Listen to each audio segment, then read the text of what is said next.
Celeste Mercer could have bought every building on the block where Sawyer Langley rented a room, but that night she sat hunched against a shuttered storefront in a torn jacket, pretending to be nobody. Dozens of people walked past her. Some avoided her eyes. Some muttered things under their breath. One man told her to move along before he called someone. Only Sawyer stopped. A single father, who had just been told his day's wages were void because of a paperwork dispute. A man with $7 in his pocket and a container of cold rice he had been saving for his last meal before the next paycheck that might never come. He looked at her. He looked at what he had. Then he handed it over without asking for anything in return. If you believe a single meal can bring down a $300 million empire, stay until the very end. Because that is exactly what happened here. The city of Portland had many faces, and Celeste Mercer had seen most of them from the wrong side of a conference room window. She had sat through dozens of presentations about Mercer Foundation's work in distressed neighborhoods.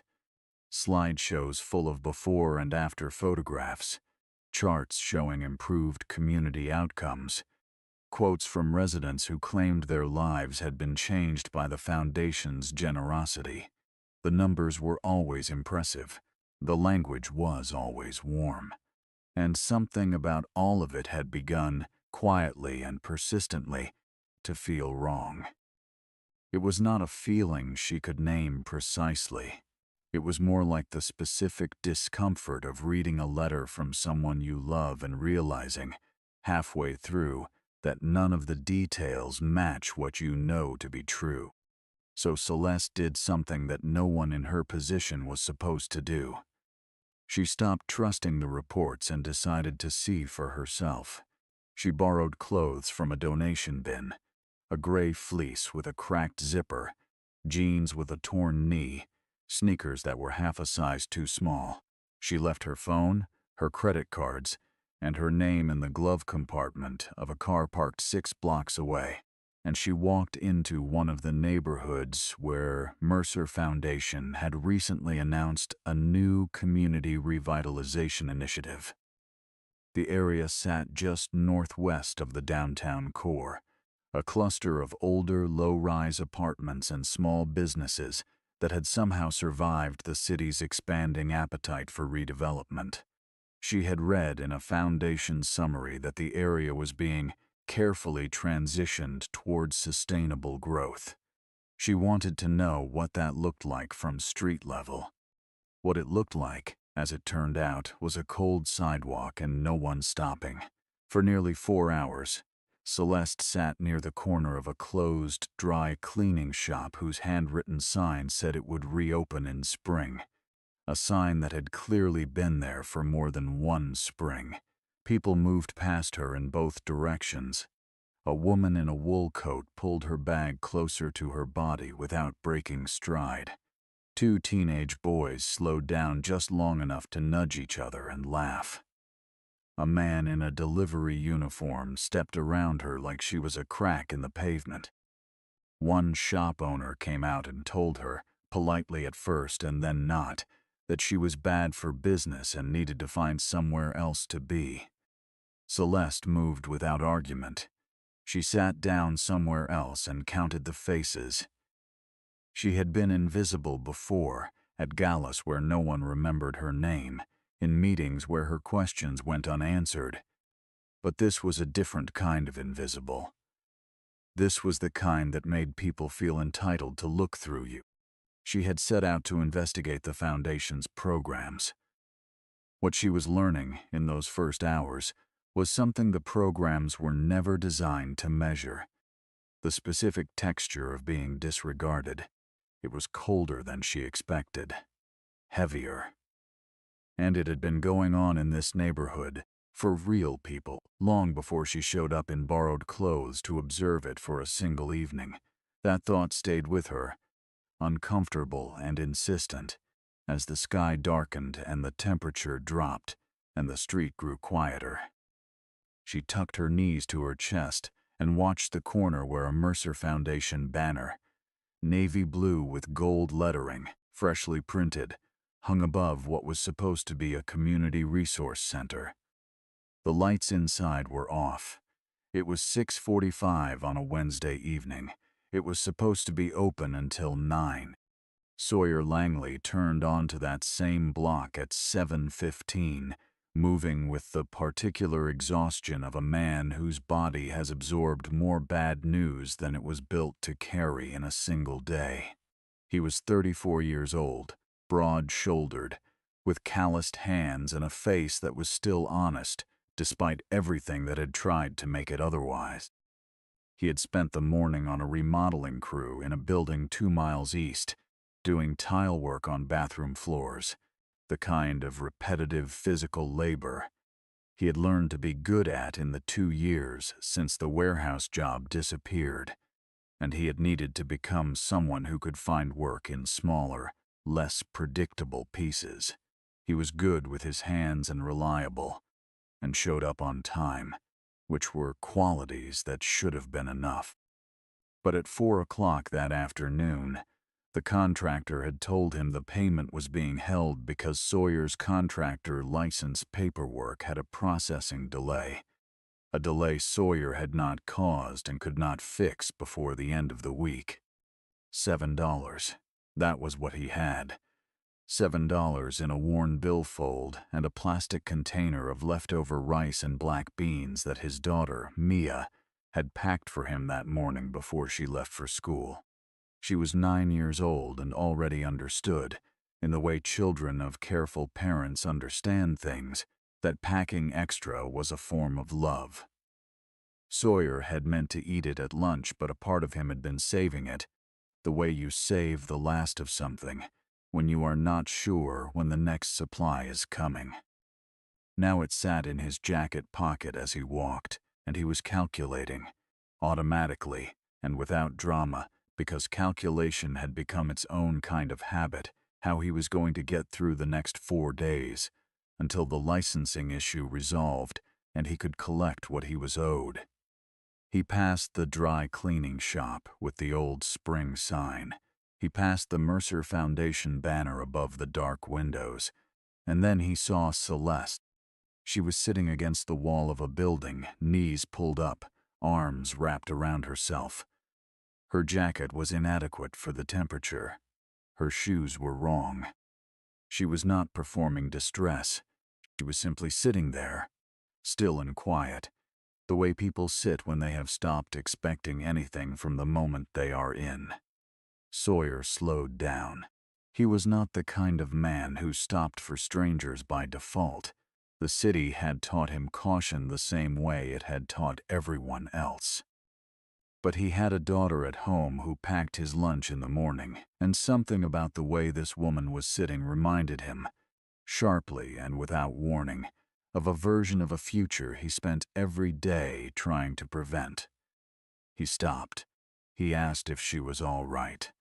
She looked up at him with dark eyes that seemed to be calculating him in the same moment he was calculating her, and said she was fine, which was such an obvious untruth in that weather that it almost made him smile.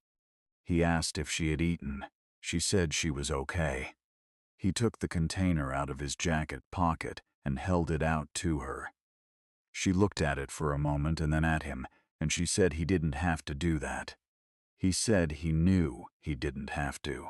Then he set it down beside her, told her there was a church 3 blocks north that left its side door unlocked on cold nights, and walked on down the street, hands in his empty pockets, his stomach quietly noting the absence. Celeste did not eat the rice right away. She sat with the container in her hands and felt something shift inside her chest. Not sentiment exactly, but something close to recalibration. She had been studying this neighborhood for 4 hours and had concluded, with the detached precision she had inherited from years of boardroom training, that the community support Mercer Foundation claimed to be providing was at minimum, overstated. That conclusion had been intellectual. What had just happened was not. She waited until Sawyer had turned the corner, and then she stood up and followed him at a distance, because she needed to understand what kind of person gives away their dinner on a Wednesday night in November. She caught up to him near a convenience store where he was standing at the window, looking at the prices of things through the glass. She said she wanted to ask him something. He turned, unsurprised by her presence in the way tired people are sometimes unsurprised by things that would have startled them on a better day. She asked why he had helped her, given that he was clearly not in a position that made generosity easy. Sawyer was quiet for a moment. Then he said that hunger was not a test of character, and it should not be treated like one. He said that too many people used the question of whether a poor person deserved help as a reason to never help at all, and he had decided a long time ago that he was not going to be one of those people. The sentence landed in Celeste's chest with the force of something she had heard before but never understood. In the 47 board meetings she had attended since assuming her role at Mercer Foundation, she had heard the phrase "deserving recipients" used so many times and with so little irony that it had stopped registering as the problem it was. The Foundation's internal language sorted people into categories: the temporarily displaced, the structurally vulnerable, the chronically dependent, as if human beings could be filed and retrieved. Sawyer did not sort people. He had seen a woman sitting cold and hungry on a sidewalk and had acted accordingly. That was the whole of his moral architecture, and it was, Celeste realized, more solid than anything she had helped build with $100 million and a team of communications consultants. She did not tell him who she was, not that night. She said her name was Claire and that she was trying to figure out the neighborhood, which was true in every way that mattered. Sawyer nodded. He seemed to accept partial truths the way a person accepts weather, not gratefully, but without wasted argument. He told her a little about the area as they stood outside the store. That it had been changing fast in the past 18 months, that rents had started climbing after a series of new property management companies appeared, that some of his neighbors had received official-looking notices they did not fully understand and had been afraid to question. He said it like he was describing the price of lumber, with the steady resignation of a man who has watched systems work against people for long enough that he no longer expects surprise, only documentation. Sawyer's daughter, Mia, had her father's eyes and her mother's stubbornness, and she had grown up in apartment 214 of the Glenfield Arms, on a block that had once felt like a neighborhood, and was increasingly beginning to feel like something being quietly dismantled. Sawyer had moved there 3 years ago, after the warehouse closed and the severance ran out, and the apartment he and his wife had shared became the apartment he shared alone with a 9-year-old who asked fewer questions than she should have, which was its own kind of heartbreak. He had made the Glenfield Arms into a home through sheer insistence. A good mattress for Mia, a kitchen table they had found and repainted together, a wall calendar where he tracked his jobs and she tracked her reading goals in alternating colors. The building was old and the heat was unreliable, and the super was a man named Carl who resolved problems in inverse proportion to their urgency, but it was theirs. And Sawyer was very clear with himself about the difference between circumstances and character. The circumstances were difficult. His character was not going to become the same. He had learned his trade skills piecemeal, tile work from a foreman who had taken him on as a favor to someone, drywall from a tutorial series he had watched on a library computer, plumbing basics from a neighbor who was generous with knowledge, if not with time. He was not licensed in the full formal sense, which was a problem that kept returning like a slow leak he couldn't quite locate, always manageable until the moment it wasn't.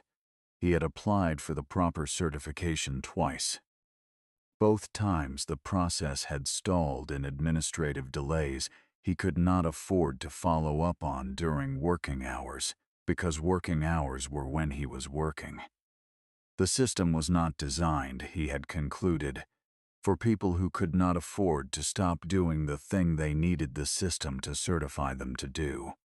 What Sawyer did not know, on the evening he handed Celeste his dinner, was that the building where he had built the closest thing he had to a stable life had appeared in a confidential acquisition spreadsheet circulated internally within Mercer Holdings, the for-profit subsidiary of Mercer Foundation. 4 months earlier, the Glenfield Arms was listed alongside 14 other low-income residential buildings in the northwest quadrant of Portland, all of them flagged for what the document called Phase 2 Community Transition. In practice, this meant they were scheduled to be emptied, renovated, and relaunched at market-rate rents that would make them inaccessible to every person currently living in them. The document had never been shown to Celeste. It had been prepared by a man named Vaughn Mercer, her uncle, who had been running the foundation's operations for the past 6 years. With the absolute confidence of a person who has never been questioned by anyone with the authority to stop him. The resource center on Alderton Street had a sign in the window that said it was open Monday through Saturday, 9 in the morning to 9 at night, and that it offered employment assistance, housing counseling, legal aid referrals, and emergency food support. Celeste visited it the next morning, still in her borrowed clothes, and found a single volunteer, a young woman named Britt, who could not have been older than 22, managing a space that had been designed for 6 staff members. The shelves that were supposed to hold donated goods were 2/3 empty.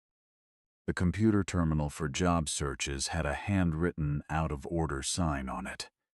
The legal aid referral program, Britt explained carefully, had not had an active attorney partner in 4 months. When Celeste asked about the food support, Britt pointed to a table with a cardboard box containing 7 canned goods and some individually wrapped crackers. The Foundation's most recent annual report had described the Alderton Street Center as a flagship initiative, serving over 200 clients per month. Celeste had read that sentence. She had approved the language. She had done so in a conference room with good lighting and a catered lunch, surrounded by people whose job was to make the numbers look right, and she had not thought to ask what 200 clients per month actually looked out like at street level at 7 in the evening on a Wednesday. She sat in one of the plastic chairs in the resource center while Britt answered a phone call about a family that had received an eviction notice they did not understand, and she listened to Britt say, carefully and with evident practice, that she could add them to the list and someone would follow up. She watched Britt write the name on a yellow legal pad that already had 22 other names on it. Then she thanked Britt for her time and walked outside and stood on the sidewalk for a long moment before she trusted herself to think clearly. The Foundation's reports had not lied, exactly. They had simply described a reality that bore the same relationship to the truth as a photograph bears to a room, technically accurate about surfaces, silent about everything underneath.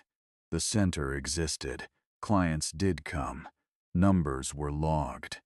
And in the gap between those facts and what they implied, Vaughn had constructed a narrative of success that had been presented to donors, to city officials, and to Celeste herself with the smoothness of something that had been rehearsed many times.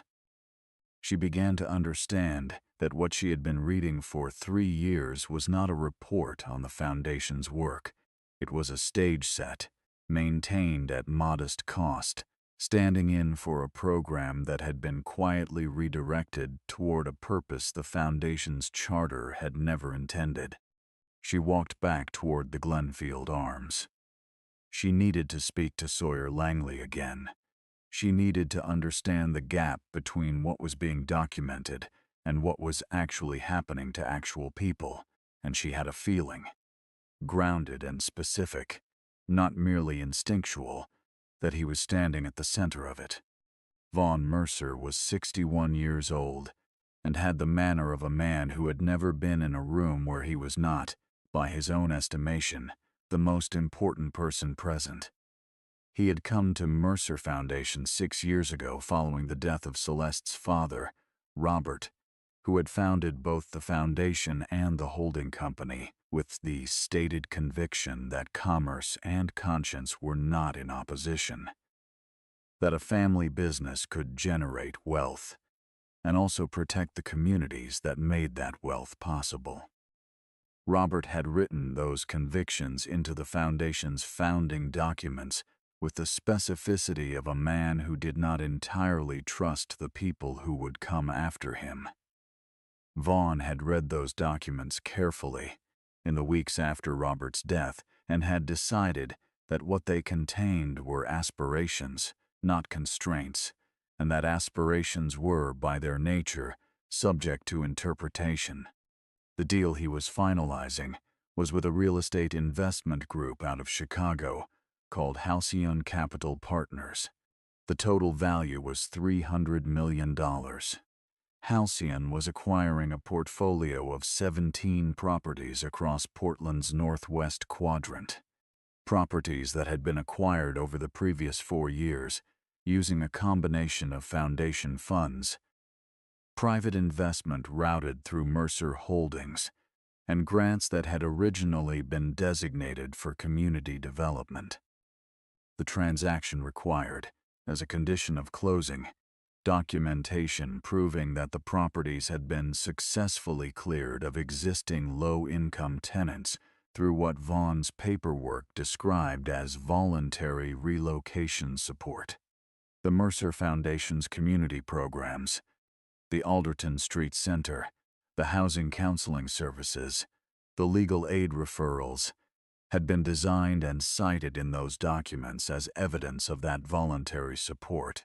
In other words, the Foundation's charitable work was not a complement to the real estate transaction. It was its legal justification. And it was a justification that depended entirely on no one looking too closely at whether the support had actually been provided or merely described. Vaughn had 72 hours before the final closing documents needed to be executed.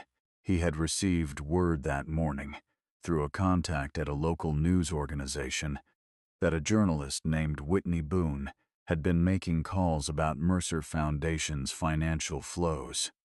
He had also received word that Celeste had not been at her apartment for 2 nights. Neither piece of information was catastrophic on its own. Together, they had the specific gravitational weight of a problem that was about to become much larger. He poured himself coffee, sat at his desk on the 14th floor of the Mercer building, and began making phone calls. Celeste found Sawyer the next evening outside the Glenfield Arms, repairing a loose railing on the front steps with a wrench and a section of hardware he had bought himself. He looked up when she approached and registered no particular surprise, which she was beginning to understand was just how his face worked, steady, assessing, not unkind. She said she wanted to buy him coffee. He said that was probably backwards. She said she was serious. He put down the wrench and told Carl, who had appeared briefly in the doorway, that the railing was done. They walked to a diner 2 blocks away called Penny's, which smelled of coffee and fried bread and had booths with cracked vinyl that someone had repaired with electrical tape in colors that didn't match. Sawyer ordered 2 coffees and paid for them with what was clearly a deliberate decision rather than a casual one. Celeste wrapped her hands around the mug and listened. She asked him about the neighborhood. He talked, and what came out was not complaint, it was inventory. He named people, Donna Reyes, a woman in her 60s who had lived in the building for 11 years and received a notice saying her lease was being converted to month. Frank and Barbara Ortiz, who ran a small alterations business on the ground floor and had been told their commercial lease would not be renewed. A man named Dennis who worked night shifts and had shown up one evening to find a padlock on his storage unit with no explanation. Sawyer said he had collected copies of most of the notices because it had occurred to him that someone should. He said he didn't know what they added up to, but he didn't think you were supposed to throw away paper that had a lawyer's name on it. Celeste asked him about his own situation, carefully, in the way you ask someone a question you already partially know the answer to. He told her about the certification delay and the contractor, who had used it as a pretext not to pay. He said it without self-pity, the way you describe a weather pattern. This is what the season is doing. Here is how I am navigating it. He asked her, over the second cup of coffee he had not asked Penny for, but she had brought anyway because the diner was quiet and she had eyes, what her situation was. Celeste said she was trying to figure out what was actually happening in this neighborhood versus what people were saying was happening. Sawyer looked at her for a long moment. He said those two things tended to be different everywhere, in his experience, but they were especially different in places where people with money had decided something valuable was being underused. Whitney Boone had been a reporter for 11 years and had developed, over that time, a reliable instinct for the specific texture of money that does not want to be found. She had been tipped off to the Mercer Foundation situation by an anonymous source 6 weeks earlier. A former accounting contractor who had processed a series of fund transfers that did not match their stated designations. The transfers were not dramatic on their face. They were the kind of thing you might miss in a 40-page financial summary if you were not specifically looking for the gap between where money was described as going and where it actually went. Whitney had been specifically looking for exactly that gap, and what she had found was a pattern, steady, systematic, and documented across 4 fiscal years, of foundation charitable funds being routed through a subsidiary called Community Bridge Partners, which was wholly owned by a holding company controlled by Von Mercer, and from there into property acquisition accounts that appeared in no foundation disclosure to any regulatory body. She had found Sawyer Langley through a housing advocacy organization that had been trying, with limited success, to compile a record of irregular eviction notices in the Northwest Quadrant. Sawyer had contacted the organization 6 weeks earlier to share copies of notices he had collected from neighbors who didn't know what to do with them. Whitney had called him on a Thursday, and he had answered on the second ring and spoken to her in the careful, factual manner of a person who had decided that the truth was the safest territory to occupy. He had 4 notices, including his own, and a letter from a property management company whose registered address Whitney discovered within 1 hour of the call, traced back through 2 shell entities to Mercer Holdings. She had called her editor. Her editor had said, "Prove it before we run anything." She was methodically and without fanfare in the process of doing exactly that. What Whitney did not yet know, and what would change the texture of her story considerably, was that the person who had been sitting on a Portland sidewalk 2 nights ago pretending to have nothing was the heir to everything the story was about. Celeste told Sawyer the truth on a Friday afternoon in the parking lot of the Glenfield Arms, standing beside the same front railing he had repaired 3 days earlier. She said her name was not Claire.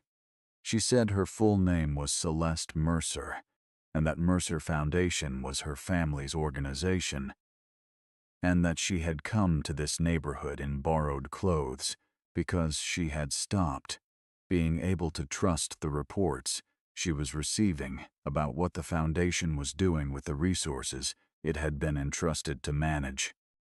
She said it plainly and without theatrical apology, because she had decided that the only honest way to confess a deception was to stop performing around it.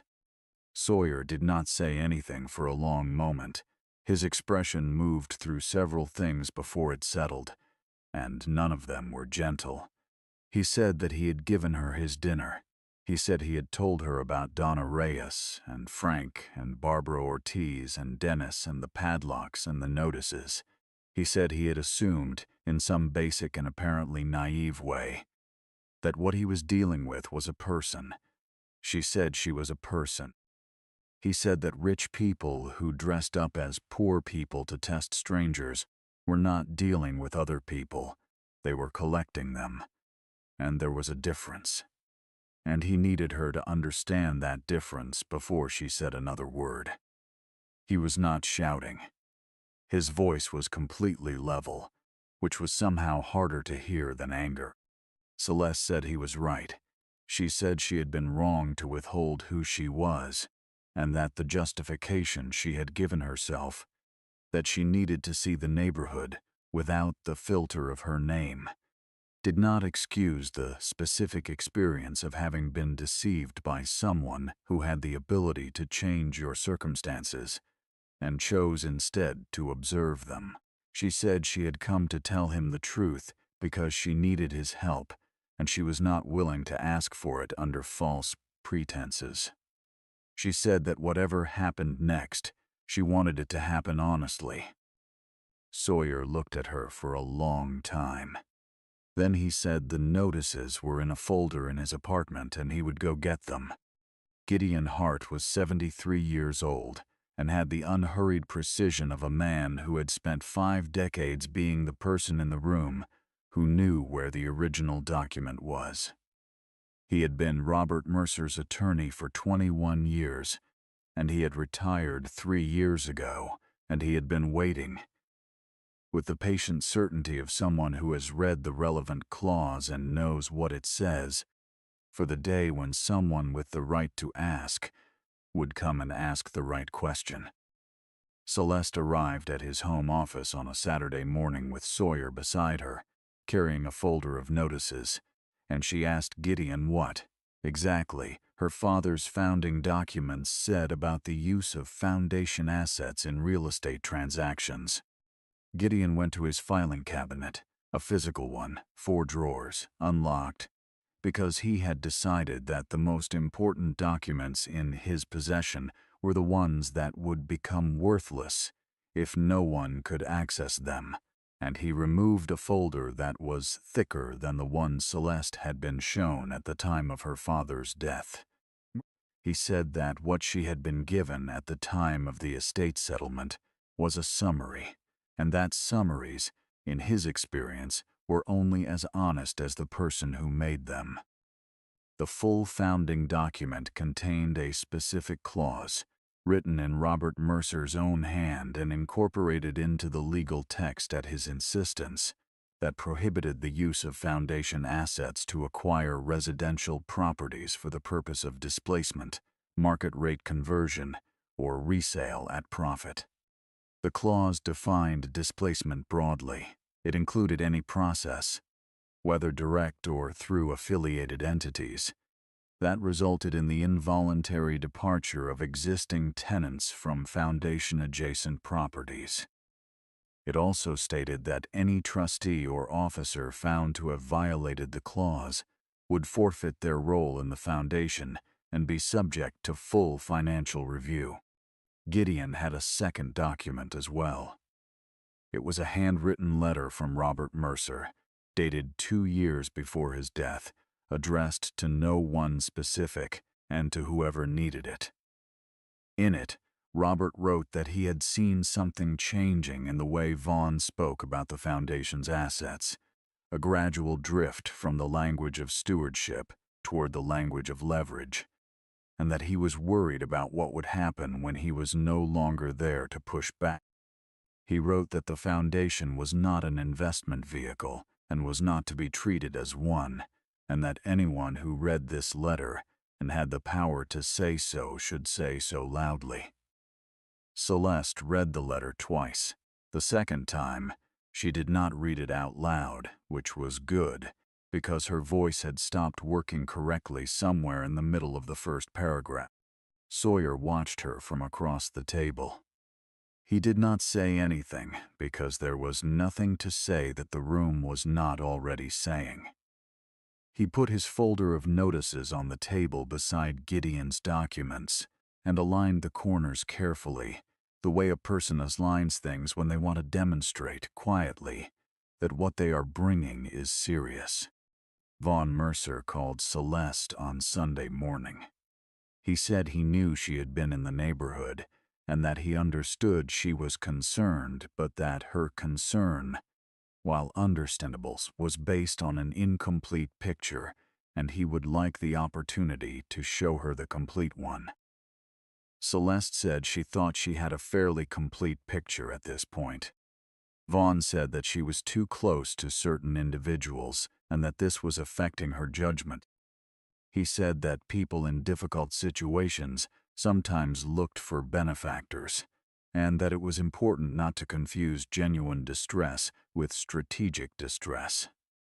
Celeste said she was not sure she understood the distinction. Vaughn said that the man she had been spending time with, and yes, he knew about Sawyer, was someone who had received notice of a lease adjustment like every other tenant in the building, and that if he had characterized it as something sinister, he was either mistaken or he had reasons for doing so that were not entirely innocent. Then Vaughn said the thing that removed the last ambiguity about who he was and what he was willing to do. He said that if Sawyer Langley continued to interfere with Foundation operations, the lease adjustment process could be accelerated for the Glenfield Arms, which would put the family in question out of their apartment in considerably less time than the current timeline allowed. He said it in the tone of a man making a practical observation. He said it the way you describe a weather pattern. This is what the season is doing. Celeste recognized the phrasing because Sawyer had used it, and because hearing it in Vaughn's mouth made it into something entirely different. She said she understood what he was telling her. She said she would be in touch. Then she called Whitney Boone. It began with a photograph. A property blog, not well known but widely read in certain business circles, published a small item saying that a single father in Portland had developed an unusual relationship with the Mercer Foundation heiress. It described Sawyer as an opportunistic tenant who had inserted himself into the Foundation's affairs and was attempting to use a manufactured grievance about eviction notices to extract favorable treatment. There was a photograph, taken from a distance, slightly blurry, showing Sawyer and Celeste outside the Glenfield Arms. The item had no named author. 2 days after it appeared, 2 contracting firms that had been considering Sawyer for work contacted him to say they were passing on the opportunity. One of them was apologetic. The other did not explain. Sawyer called Celeste and told her what had happened without dramatics, in the same tone he used for everything. Here is the situation. Here is what it means. She told him she was sorry. He said the apology was not the thing he needed. He said the thing he needed was for this to stop being a situation where one person's wealth was being used to decide which version of events became the true one. He said that if she wanted to help, genuinely, structurally, in the way that changed things rather than temporarily softening them, she needed to address what was being done to the whole neighborhood, not simply fix his particular part of it. She said she knew. He said he was glad she knew, but knowledge and action were different things, and he had met plenty of people who knew and did nothing, and he was asking her to be different. Celeste thought about her father's letter. She thought about the clause in the founding documents. She thought about Donna Reyes and the 22 names on Britt's yellow legal pad. Then she called Gideon Hart and asked him to be available on Thursday. She called Whitney Boone and asked how close she was to having what she needed. She called the foundation's independent board members, the 3 who had not been appointed by Vaughn, and asked for an emergency session. She told them she had something they needed to see before any further action was taken on the Halcyon transaction. Then she sat at her kitchen table with a cup of coffee that went cold while she read her father's letter one more time, and she understood with the quiet force of something that has always been true but only recently arrived, that the work she had been doing for 3 years had not been her father's work. It had been her absence dressed in his name. The boardroom on the 14th floor of the Mercer building had been designed to communicate authority. High ceilings, a table that seated 20, windows that looked out over the city in a way that made everything below look like it was being overseen rather than seen. Vaughn arrived 20 minutes early and arranged his documentation in the precise order that would allow him to walk the board through the Halcyon transaction in a sequence that would make questioning it feel like the unreasonable option. He had done this before. He was very good at it. He was positioned and ready when the doors opened and Celeste walked in, and it was only when he saw who was behind her that the precision of his arrangement became, in the space of one heartbeat, irrelevant. Gideon Hart carried the founding documents in a leather portfolio. Whitney Boone carried a printed report that was 31 pages long and had her name on it, which meant it was already filed with her editor and would be published regardless of what happened in the next hour. Sawyer Langley carried a folder, thin and slightly worn at the edges, containing the notices he had collected from his neighbors over the course of 8 months. Because it had seemed to him that paper with a lawyer's name on it was the kind of thing you kept. Celeste did not begin with the legal documents. She began with a description of a Wednesday evening in November, a storefront in the northwest quadrant, a Mercer Foundation banner above a dark window, a community resource center that was not open during the hours it claimed to be open. She described what she had seen and what it meant, not in the language of quarterly reports, but in the specific physical language of being there. She described the 22 names on Britt's legal pad. She described Donna Reyes and Frank and Barbara and Dennis. Then she laid the founding document on the table and pointed to the clause her father had written in his own hand, and she read it aloud in a room that had gone very still. Gideon presented the financial flow documentation. Whitney's report outlined the Community Bridge Partners structure and the trail between charitable funds and Halcyon acquisition accounts. Sawyer did not present a document.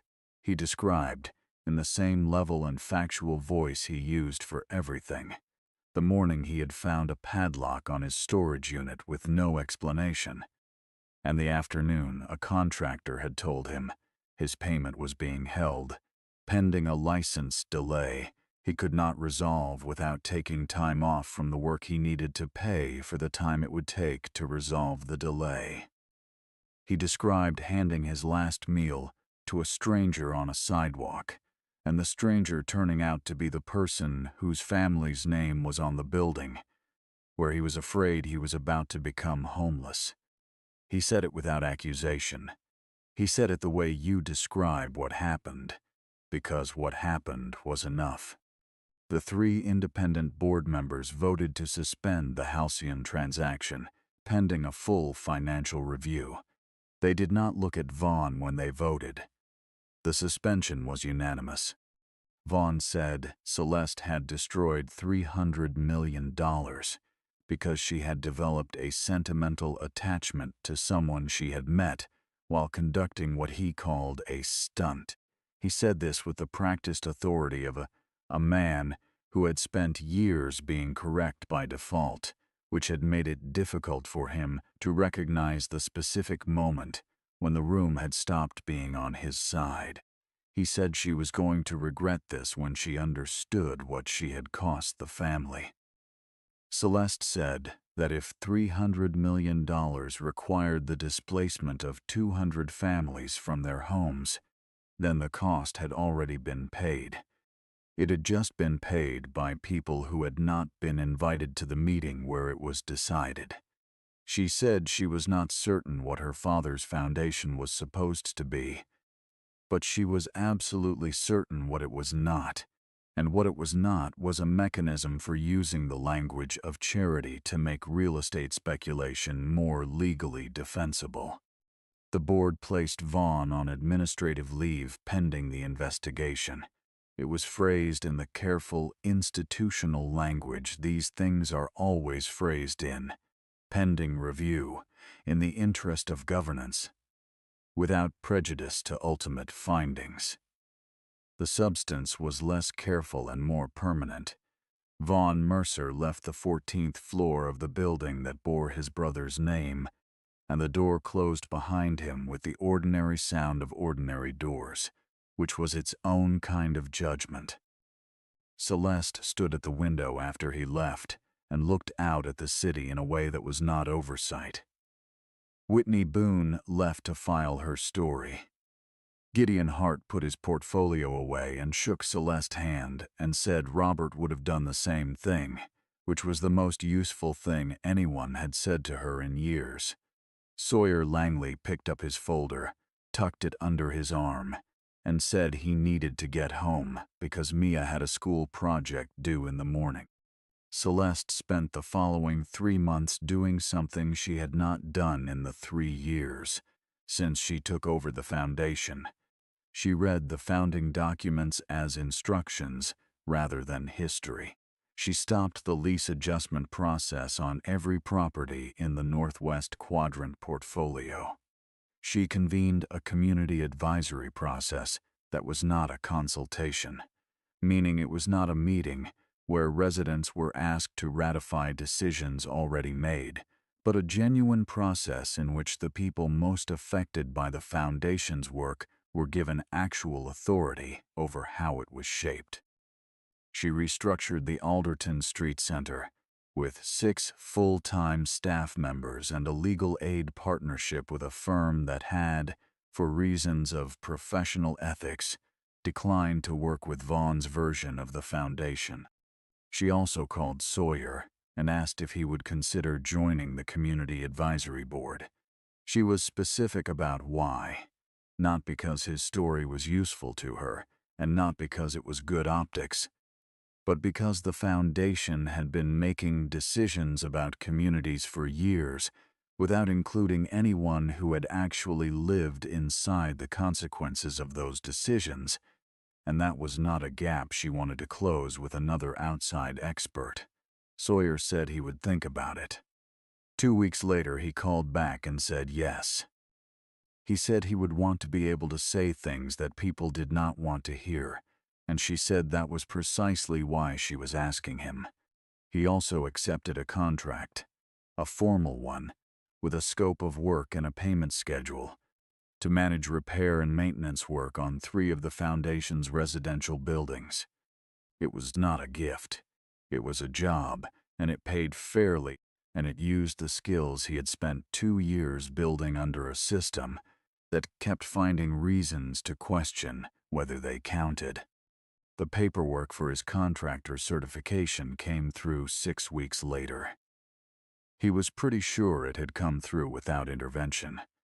Celeste said nothing to indicate otherwise.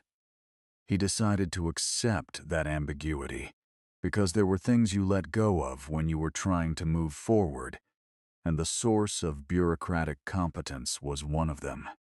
The following spring, the Northwest Quadrant was still there. The Glenfield Arms was still there, with a repaired railing on the front steps and a boiler that now worked with the consistency of something that had been professionally serviced rather than periodically apologized to. Donna Reyes still lived in her apartment. Frank and Barbara Ortiz still had their commercial lease. Dennis still had access to his storage unit. The Mercer Foundation banner on Alderton Street had been taken down and replaced with a hand-painted sign that listed actual hours and actual services, because Britt, who had been offered a full-time position, had insisted on making it specific. The Halcyon Capital transaction had been declined by the Foundation's board, and the subject was being reviewed by the State Attorney General's office. Vaughn Mercer had retained counsel. Celeste came back to the neighborhood on a Saturday in April, in her own clothes, with her own name. She walked to Penny's diner and sat down in the same booth with the cracked vinyl, repaired with the electrical tape in colors that didn't match. Sawyer was already there. Penny brought 2 coffees without being asked, because she had been bringing Sawyer coffee since before any of this and Celeste since after, and she had decided that made them both regulars. They sat for a while without saying much, because not everything that matters requires explanation, and they had both developed a tolerance for the kind of silence that is not the absence of something, but the presence of it. Sawyer said he did not think of himself as someone who had done anything particular. He said he had given a stranger a container of food on a cold night because it was the thing to do. Celeste told him that what he had actually given her was something she had been sitting in the middle of the ability to do for years without knowing how, and that it had taken a meal she had not needed to receive, offered by someone who could not afford to give it, to make her understand what her father had written and why. She said she was still learning the difference between funding something and caring about it. Sawyer said that was probably a difference worth learning. She said she agreed. Outside, the street moved with its ordinary Saturday energy. A woman pushing a stroller, 2 men unloading boxes from a truck, a child running ahead of a parent who was almost but not quite keeping up. The new sign on the Alderton Street Center was visible from where they sat. Celeste looked at it for a moment. Then she looked back at the table and picked up her coffee. The city made the sounds a city makes, and Sawyer had somewhere to be later, and so did she, and this was all right, because the point was not that anything had been completed. The point was that for the first time in a long time, the things that needed to be done were being done by the people who should have been doing them, in the place where they actually needed to be done. Somewhere in the northwest quadrant, in a building that had been repaired rather than emptied, a 9-year-old girl was packing a lunch for the following Monday. She packed extra, because that was the habit she had learned, and habits learned from love were the ones that outlasted everything else. Celeste Mercer could have bought every building on the block, and in the end, she chose to leave them standing.